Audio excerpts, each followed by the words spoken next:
Salam. Today, we will be starting Chapter 2, 2.1 and 2.2, Class 11 Statistics, according to PTB syllabus.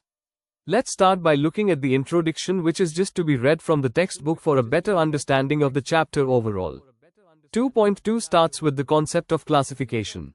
The term classification is a process of arranging observations into different classes or categories according to some common characteristics. There are three types of classification: one-way, two-way, and three-way classification. The data that is classified by one characteristic, it is called one-way classification.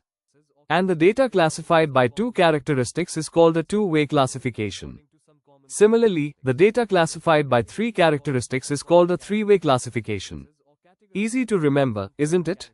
Now let's look at an example. Imagine we have lots of fruits and vegetables. All the fruits and vegetables can be classified as yellow-colored fruits and vegetables, or iron-rich fruits and veggies, and many more. That's all for today. Don't forget to subscribe.